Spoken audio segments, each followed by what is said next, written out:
¿Qué es un diagrama PV? Los diagramas PV son una forma gráfica fácil de visualizar y comprender los cambios de la presión y el volumen. Podríamos pensar en este momento en un gas contenido en un pistón móvil que está bien ajustado. Haremos un trabajo sobre el pistón, ya sea ejerciendo una fuerza hacia abajo sobre este o poniéndolo en contacto con una flama o agua hirviendo.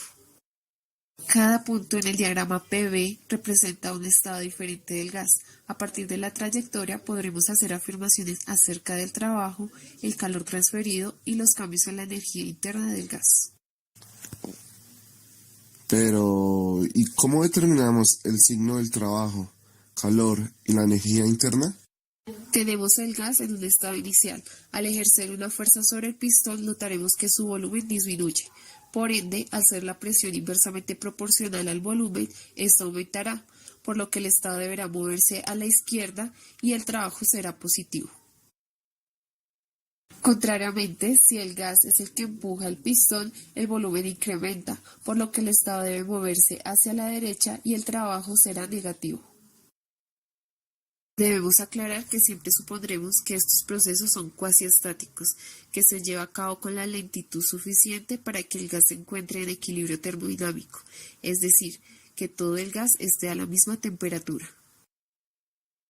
Ahora vamos a hallar la magnitud del trabajo hecho durante un proceso, es decir, vamos a hallar el área bajo la curva como se muestra en el diagrama. ¿Por qué el trabajo realizado es igual al área bajo la curva? La respuesta es muy sencilla. La ecuación del trabajo es igual a la fuerza por la distancia. También sabemos que la fuerza es igual a la presión por el área.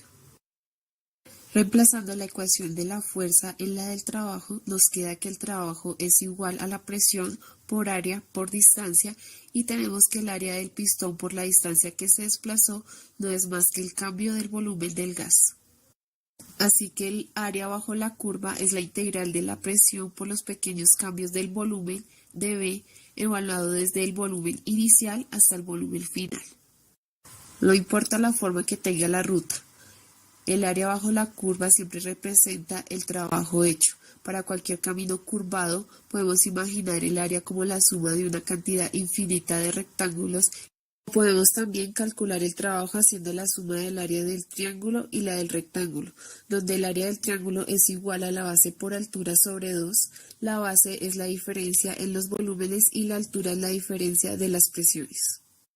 Y el área del rectángulo es igual a la base por altura. La base es la diferencia de los volúmenes y la altura es la presión inicial. Si un proceso es isotérmico, la presión por el volumen es igual al número de moles que contenga el gas por una constante por la temperatura del gas. Despejamos la presión para reemplazar en la ecuación del trabajo. Entonces nos queda que el trabajo es igual a la integral del número de moles por una constante por la temperatura, todo sobre el volumen por dB. Suponiendo que no se escape en ningún momento el gas, o sea que el número de moles es constante y que la temperatura también, podremos sacar de la integral el número de moles, la constante y la temperatura, y dentro de la integral nos queda dB sobre B.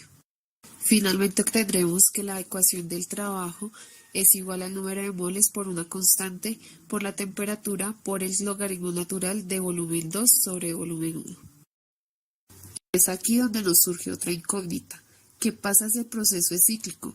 Si esto sucede, el área dentro del camino cerrado representa el trabajo neto que hizo el gas durante un ciclo completo del proceso. La razón de esto es que el trabajo realizado sobre el gas a lo largo del camino inferior del rectángulo, que es positivo, se cancela parcialmente con el trabajo hecho sobre el gas a lo largo del camino superior del rectángulo, que es negativo.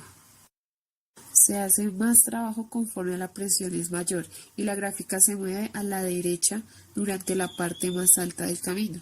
El trabajo hecho es negativo. Enseguida determinaremos el signo de la energía interna de un gas y para esto debemos saber primero que todo que la energía interna y la temperatura son directamente proporcionales. Si la temperatura aumenta, de igual manera lo hace la energía interna. Pensaremos que tenemos un gas en condiciones ideales. Su número de moles y temperatura permanecerán constantes. Si la cantidad de presión por volumen aumenta, la temperatura y la energía interna también lo hacen, y el cambio en la energía interna será positivo. Esto significa que cada vez que el estado en un diagrama PV termina arriba y a la derecha de donde comenzó, la variable de la energía interna será positiva. De manera similar, siempre que el estado termine abajo y a la izquierda de donde empezó, la variación de la energía interna será negativa. Por último, determinaremos el signo del calor a partir de un diagrama PV. Apoyándonos de la primera ley de la termodinámica, la variación de la energía es igual al calor más el trabajo. Esto es para determinar el signo del calor. Obtenemos que el calor sea igual a la variación de la energía interna menos el trabajo. Ahora se puede encontrar los signos de la variación de la energía interna y el trabajo, y en muchos casos determinar el signo del calor. Por ejemplo, si el cambio en la energía interna es positivo y el trabajo que se realizó es negativo, el calor neto es positivo. Lo que tiene sentido, ya que si la energía interna disminuyó aun cuando se hizo trabajo sobre el gas, esto implica que fue mayor el calor que perdió el gas que la energía interna que él ganó por el trabajo realizado sobre él. Si la energía interna decrece y el trabajo es positivo, el calor neto es negativo. Lo que tiene sentido, pues que la energía haya aumentado aun cuando el gas hizo trabajo, quiere decir que entró más calor que la cantidad de energía que perdió al realizar trabajo. He salido de muchas dudas. Muchas gracias.